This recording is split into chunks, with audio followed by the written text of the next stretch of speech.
तृतीय वर्ष कला भूगोल के सभी विद्यार्थियों का एक बार फिर इस YouTube चैनल में स्वागत है। मैं आज आपके सामने परिवहन के साधन से संबंधित एक टॉपिक लेकर उपस्थित हुआ हूँ। पिछली बार हमने उद्योग और उससे संबंधित बातें की थी और आप जानते हैं कि किसी भी क्षेत्र के औद्योगिक विकास में परिवहन और उसके विभिन्न साधनों का बहुत ही महत्व होता है। इसलिए हम भारत के संदर्भ में विभिन्न परिवहन साधनों का अध्ययन करेंगे और उनके वितरण के बारे में समझेंगे। पहले तो हम ये समझने का प्रयास करते हैं कि परिवहन क्या है और इसके महत्व को समझने का प्रयास करते हैं। परिवहन एक ऐसी व्यवस्था कहलाती है जिसमें विभिन्न यंत्रों, संगठनों और मानव या माल भार को एक से दूसरे स्थान पर पहुंचाया जाता है। कहने का मतलब विभिन्न साधनों द्वारा मनुष्य और विभिन्न सामान का एक से दूसरे स्थान पर लाना और ले जाना परिवहन कहलाता है। अब इससे कृषि तथा उद्योग का विकास करने में काफ़ी सहायता मिलती है। यदि कृषि एवं उद्योग को देश के आर्थिक जीवन का शरीर और हड्डियां माना जाए तो परिवहन को इस आर्थिक ढांचे की स्नायु प्रणाली कहा जा सकता है। इस प्रकार यह आर्थिक विकास का महत्वपूर्ण साधन है। परिवहन के विकास से गतिशीलता बढ़ती है। परिवहन तंत्र में 4 तत्वों को शामिल करते हैं। सबसे पहला उद्गम अर्थात जहाँ से वह शुरू होता है। दूसरा गंतव्य जहाँ पहुँचता है। तीसरा आपका मार्ग, वह तल है जिस पर आवागमन होता है। और वाहक वह वाहन है जो यात्री और सामान को ढोता है। तो इस प्रकार उद्गम, गंतव्य, मार्ग और वाहक ये परिवहन तंत्र के 4 मुख्य तत्व कहलाते हैं। एक व्यवस्थित परिवहन तंत्र देश की विविधता में एकता लाने में सहायक होता है। इससे देश के विभिन्न भागों में रहने वाले लोग एक दूसरे के निकट आते हैं। ये अपकेंद्रीय शक्तियों को कम करने और हमारी सुरक्षा व्यवस्था को मजबूत करने में मुख्य भूमिका निभाते हैं। सामान्य परिचय के रूप में हम बता सकते हैं कि ऐसी व्यवस्था जो व्यक्ति, वस्तुओं और संदेशों को एक से दूसरे स्थान तक पहुंचाते हैं परिवहन कहलाते हैं। परिवहन किसी भी देश की आर्थिक संपन्नता और विकास का मापदंड होते हैं। अपने सांस्कृतिक विकास के इतिहास काल में मानव विभिन्न प्रकार के परिवहन साधनों का प्रयोग एक से दूसरे स्थान तक आने और जाने के लिए और व्यापार हेतु करता रहा है। वर्तमान में भी राष्ट्रीय अर्थव्यवस्था को मजबूत बनाने तथा सद्भाव और भाईचारे की भावना को जागृत कर देश की विविधता को एकीकृत करने और दूर दूर तक फैले प्रदेशों को एक दूसरे से जोड़ने हेतु प्रत्येक राष्ट्र परिवहन जालों का तेजी से विस्तार कर रहा है। अब हम देखेंगे परिवहन के प्रमुख साधन। मुख्य रूप से हम 3 भागों में इसको विभाजित करते हैं। स्थल परिवहन अर्थात स्थल मार्ग, जल परिवहन जल द्वारा और तीसरा वायु परिवहन। सबसे पहले हम शुरुआत करेंगे स्थल परिवहन से, जिसमें 2 भाग हैं, सड़क परिवहन और रेल परिवहन। पहले हम बात करते हैं सड़क परिवहन की। सड़क परिवहन में कुछ इसके महत्व भी हमें देखने हैं। पहले हम सामान्य बात कर लेते हैं कि भारत में सड़क परिवहन आर्थिक विकास का एक मुख्य बुनियादी ढांचा है। वर्तमान में ये जो आंकड़े हैं ये बदलते रहते हैं, इसलिए मैं आंकड़ों की बात नहीं करूंगा, लेकिन आपको इतना जरूर बताऊंगा कि भारत विश्व का दूसरा सबसे बड़ा सड़क नेटवर्क वाला देश है। सड़क परिवहन में राष्ट्रीय राजमार्ग, राज्य राजमार्ग, जिला सड़कें और ग्रामीण सड़कों को शामिल किया जाता है। लगभग 70% परिवहन सड़क मार्ग द्वारा होता है। माल ढुलाई और 80% यात्री यातायात का संचालन, अर्थात आप ये कह सकते हैं कि जो जितना भी माल का परिवहन होता है वो कुल माल का 70% सड़कों द्वारा और यात्री परिवहन में 80% सड़कों द्वारा होता है। भारत में सड़कों की लंबाई ये भी समय के साथ परिवर्तित होती रहती है। ये पुराना आंकड़ा है, इसलिए मैं इस पे भी बात अभी नहीं करूँगा। हम बात करते हैं पहले सड़कों के महत्व की। सड़कों का क्या महत्व है? अगर हम स्थल परिवहन की तुलना करें तो स्थल परिवहन में सड़क और रेल दो तत्व शामिल है, दो साधन हैं। रेलों की बात की जाए तो ये सीमित स्थानों तक पहुंच सकती है, लेकिन सड़कें दूर दूर तक पहुंचती हैं। भारत की अधिकांश रेलें बड़े शहरों तक ही उपलब्ध हैं, जबकि छोटे छोटे गांवों तक सड़कें पहुंचती हैं, जबकि रेलों का छोटे गांवों तक पहुंच काफ़ी मुश्किल है। पहाड़ी पर्वतीय क्षेत्रों में रेलों का अभाव है, वहाँ सड़क ही एकमात्र साधन होता है। कृषि के विकास में सड़कों का महत्वपूर्ण स्थान है। कृषि उर्वरक, बीज, यंत्र आदि को कृषकों तक या खेतों तक पहुंचाने में सड़कों का ही प्रयोग होता है। विभिन्न उत्पादों को ग्रामीण क्षेत्रों से धान मंडियों तक पहुंचाने में सड़कों का महत्व है। इन्हीं के माध्यम से ग्रामीण क्षेत्रों की शीघ्र नष्ट होने वाली वस्तुओं जैसे दूध, सब्जी, फल, मछली आदि को बाजार तक शीघ्रता से पहुंचाया जाता है। निकटवर्ती दुर्गम क्षेत्रों में अर्थात जहां जाना काफ़ी मुश्किल होता है, वहां तैनात सेनाओं को आवश्यक वस्तुएं, राशन वगैरह पहुंचाने के लिए सड़कें ही एकमात्र साधन होती हैं। इसीलिए बॉर्डर रोड ऑर्गेनाइजेशन BRO ने सीमावर्ती क्षेत्रों में सड़कों का निर्माण किया है। प्राकृतिक आपदाओं के समय, सूखा, बाढ़ या अन्य विपत्तियों के समय सड़कें रेलों की अपेक्षा अधिक प्रभावशाली होती हैं, क्योंकि उनसे दूर दूर तक पहुंचाया जा सकता है। शिक्षा और सभ्यता के प्रसार में भी सड़कें सहायक हुई हैं। सड़कों ने नगरों और गांवों को आपस में जोड़ा है। तो इन प्रमुख बिंदुओं के द्वारा हम सड़कों के महत्व को दर्शा सकते हैं। इतने महत्वपूर्ण बिंदुओं को होने के बावजूद भी हम कुछ दोष इसमें पाते हैं, जिन्हें अगर दूर किया जाए तो हो सकता है सड़कें और अधिक महत्वपूर्ण साबित हो सकती हैं। तो सड़कों की क्या दोष हैं, इसमें हम कुछ बात करें।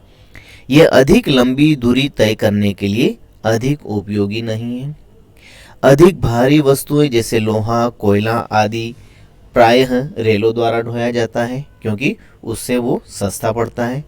सड़कों पर यातायात बढ़ने से दुर्घटनाएं बहुत होने लगी है, इसलिए हमें सड़कों का चौड़ाई बढ़ाने की आवश्यकता है।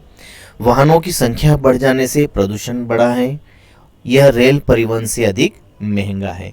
तो ये कुछ पॉइंट्स हैं जो सड़कों के दोष को दर्शाते हैं। अगला पॉइंट हम बात करेंगे नेशनल हाईवे की। इसमें कुछ मेन चीज़ें हम देखेंगे, वो क्या हैं आप थोड़ा सा समझें।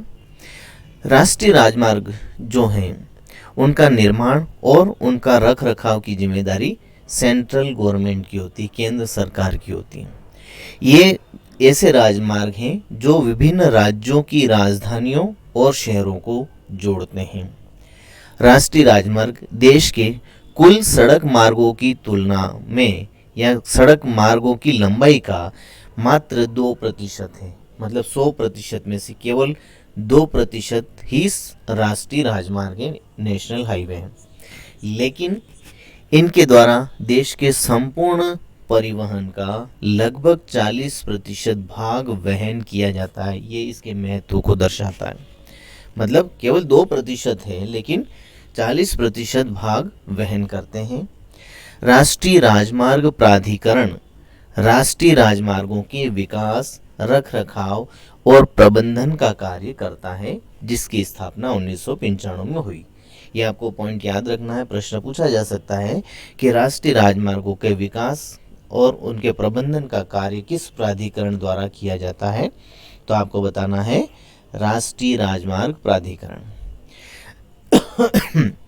राष्ट्रीय राजमार्गों की सर्वाधिक लंबाई यूपी में है और इसके बाद राजस्थान, MP, महाराष्ट्र और कर्नाटक में है।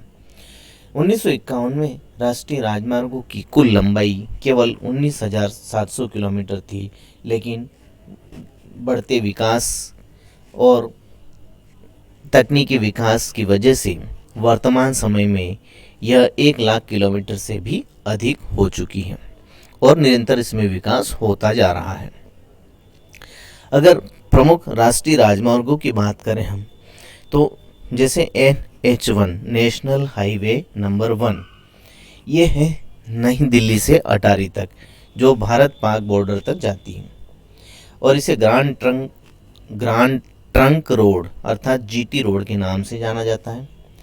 NH1A जालंधर से उरी, 1B जम्मू कश्मीर में है, NH2 दिल्ली से कोलकाता, NH3AB या आगरा से मुंबई तक, NH4 ठाणे से चेन्नई, 5 चेन्नई से झार पोखरिया, हजीरा से कोलकाता, NH6, NH7 जिसे अब NH44 के नाम से जाना जाता है, ये सबसे लंबा मार्ग है जो श्रीनगर को कन्याकुमारी से जोड़ता है।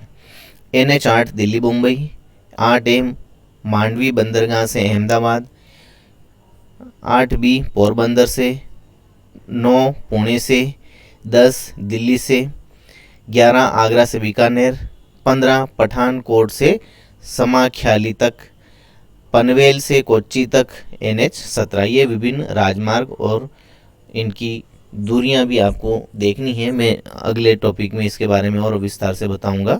अभी केवल सामान्य जानकारी आपको रखनी है कि कौन सा मार्ग नंबर है और कहां से कहां तक जाता है। दिल्ली से लखनऊ, और एक आपको छोटा सा याद रखना है NH47A।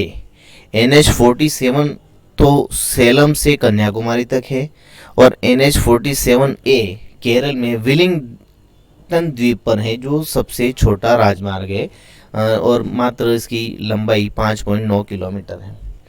NH48 जो बंगलुरु से मैंगलोर तक जाता है और कोच्चि से धनुषकोडी तक NH49। तो ये कुछ राष्ट्रीय राजमार्गों के नाम और उनके नंबर थे जो आपको ध्यान में रखने हैं। एक पॉइंट हम देख लेते हैं, बॉर्डर रोड ऑर्गेनाइजेशन क्या है, जिसे हम सीमा सड़क संगठन के नाम से जानते हैं, जो 1960 में स्थापित हुआ और जवाहरलाल नेहरू ने इसकी स्थापना की थी। इसका उद्देश्य था देश के उत्तरी और पूर्वोत्तर क्षेत्र के सीमावर्ती क्षेत्रों में सड़कों का तेजी से विकास किया जाए और इस संगठन को देश की सीमाओं की सुरक्षा की दिशा में राष्ट्र निर्माण, राष्ट्रीय एकता और विभिन्न घटकों के प्रतीक के रूप में माना जाता है। जोजिला, कारगिल, मनाली, लेह जैसी दुर्गम सड़कों का निर्माण कार्य सीमा सड़क संगठन के द्वारा ही किया गया है। पठानकोट, जम्मू, श्रीनगर, उरी राष्ट्रीय राजमार्ग के रख रखाव का काम भी यही संगठन करता है।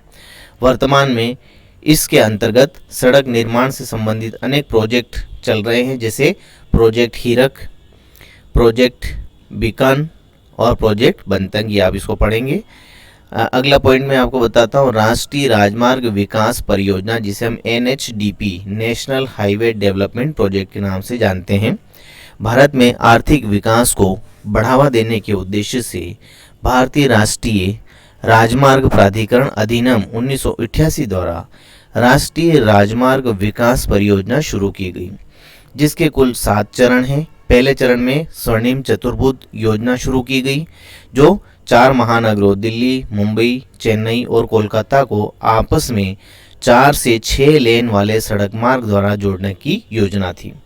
दूसरे चरण में 2 प्रमुख गलियारे पूर्व पश्चिम और उत्तर दक्षिण के निर्माण की योजना थी।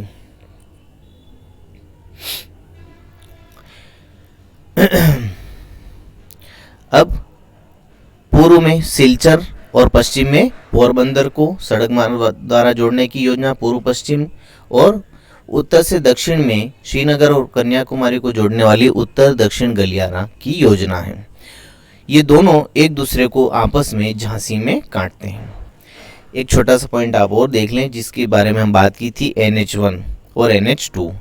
शेरशाह सूरी द्वारा अपने साम्राज्य को समेकित रखने हेतु वर्तमान में कोलकाता से पेशावर तक शाही राजमार्ग का निर्माण करवाया गया था और ब्रिटिश काल में ही इसे ग्रांड ट्रंक रोड या GT रोड का नाम दिया गया। इसमें NH1 और NH2 के भाग सम्मिलित हैं।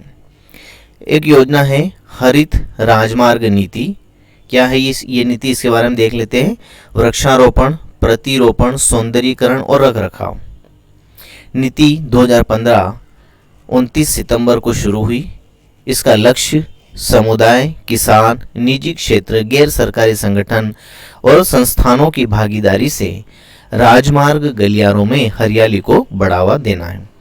क्या क्या उद्देश्य हैं इसके? वायु प्रदूषण और धूल के हानिकारक प्रभावों को कम करना, गर्मी के दौरान सड़कों पर छाया प्रदान करना, ध्वनि प्रदूषण को कम करना, तटबंध पर मृदा के कटाव को कम करना और स्थानीय लोगों हेतु रोजगार उत्पन्न करना। ग्रीन मफलर योजना भी एक आप सुन लीजिए। अधिक आबादी वाले या ध्वनि प्रदूषण वाले क्षेत्रों जैसे सड़कों के किनारे वाले रिहायशी इलाकों में स्थित राजमार्गों के निकट के क्षेत्रों में 4 से 6 पंक्तियों में अशोक और नीम जैसे पौधों का वृक्षारोपण कर ध्वनि प्रदूषण कम करने हेतु एक युक्ति है जिसे हम ग्रीन मफलर के नाम से जानते हैं।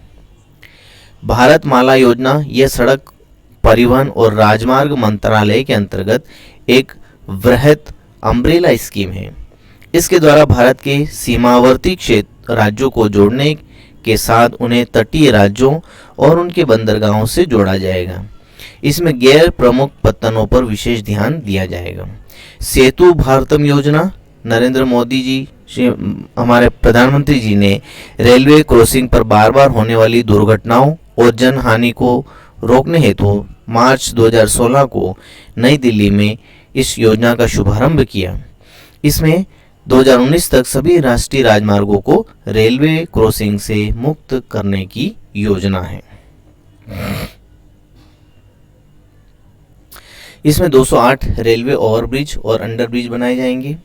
1500 पुराने और खराब स्थिति वाले पुलों को सुदृढ़ किया जाएगा। मोबाइल इंस्पेक्शन यूनिट की सहायता से देश के राजमार्गों पर बने सभी पुलों की स्थितियों का सर्वे हो रहा है। और सड़क परिवहन और राजमार्ग मंत्रालय ने यूपी में नोएडा स्थित Indian academy of highway engineers में एक भारतीय पुल प्रबंधन प्रणाली की स्थापना की है। राज्य मार्ग क्या होते हैं? इनका रखरखाव राज्य सरकार के अधीन होता है।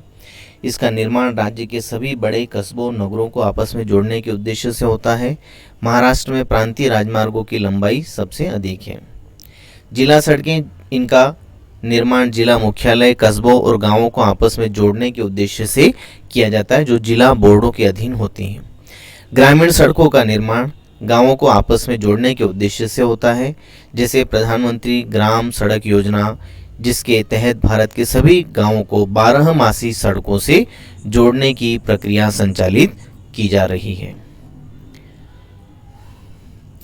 प्रधानमंत्री ग्राम सड़क योजना के बारे में हम थोड़ा सा और समझ लेते हैं। इसकी शुरुआत 25 दिसंबर सन 2000 को हुई। यह 100% केंद्र सरकार द्वारा प्रायोजित योजना है, जिसका उद्देश्य सभी संपर्क रहित ग्रामीण क्षेत्रों को बाधा मुक्त 12 मासी संपर्क सड़क सुविधा प्रदान कराना है। मैदानी भागों में 500 या उससे अधिक आबादी और पहाड़ी, जनजातीय और रेगिस्तानी भागों में 250 या उससे अधिक आबादी वाले ग्रामीण क्षेत्रों को शामिल किया जाएगा। इसका वित्त केंद्रीय सड़क निधि द्वारा पेट्रोल और हाई स्पीड डीजल पर उपकर अर्थात टैक्स के अर्जन से प्राप्त राशि से किया जाता है। राष्ट्रीय ग्रामीण सड़क विकास अभिकरण इस कार्यक्रम के लिए तकनीकी सहायता उपलब्ध कराता है। सड़क घनत्व क्या होता है? किसी क्षेत्र के प्रति 100 वर्ग किलोमीटर क्षेत्र में सड़कों की औसत लंबाई उस क्षेत्र का सड़क घनत्व कहलाता है। पर्वतीय, दलदली और घने वन क्षेत्रों में दुर्गमता के कारण सड़क घनत्व मैदानी भागों की तुलना में कम होता है। केरल, त्रिपुरा, गोवा जैसे राज्य सड़क घनत्व के मामले में उच्चतम स्थानों पर हैं। राष्ट्रीय राजधानी दिल्ली का राज्यों और संघ राज्य क्षेत्र दोनों में सड़क घनत्व अधिकतम है। भौगोलिक वितरण की दृष्टि से अगर हम बात करें भारत देश के संदर्भ में सड़कों के वितरण के बारे में, तो यूपी या हम ये कहें कि उत्तर का जो विशाल मैदान है वो सबसे उपयुक्त है। यहाँ उपजाऊ मैदान, सघन जनसंख्या है, पक्की सड़कों के अनुपात में कच्ची सड़कें अधिक हैं। पंजाब, हरियाणा, यूपी, बिहार, बंगाल और राजस्थान के मैदानी भागों में सड़क निर्माण हेतु आवश्यक पत्थरों का अभाव है, इसलिए निकटवर्ती पहाड़ी क्षेत्रों से मंगवाते हैं। जबकि दक्षिणी पठारी भागों में पक्की सड़कों का अनुपात अधिक है, क्योंकि यहाँ पक्की सड़कों के निर्माण हेतु आवश्यक कंकड़ पत्थर आसानी से मिल जाते हैं। दक्षिण भारत में सबसे अधिक सड़कें महाराष्ट्र और एमपी में हैं। उत्तरी भारत में उत्तर प्रदेश में सबसे अधिक सड़कें हैं। पूर्वी भारत में सड़कें कम हैं, क्योंकि उबड़ खाबड़ भूमि, सघन वन, पिछड़ी अर्थव्यवस्था और नदियों की बहुलता यहाँ बाधाएं उत्पन्न करती हैं, क्योंकि यहाँ अनेक पुलों का निर्माण करने की आवश्यकता होती है। सड़क घनत्व के बारे में मैंने अभी आपको बताया ही था।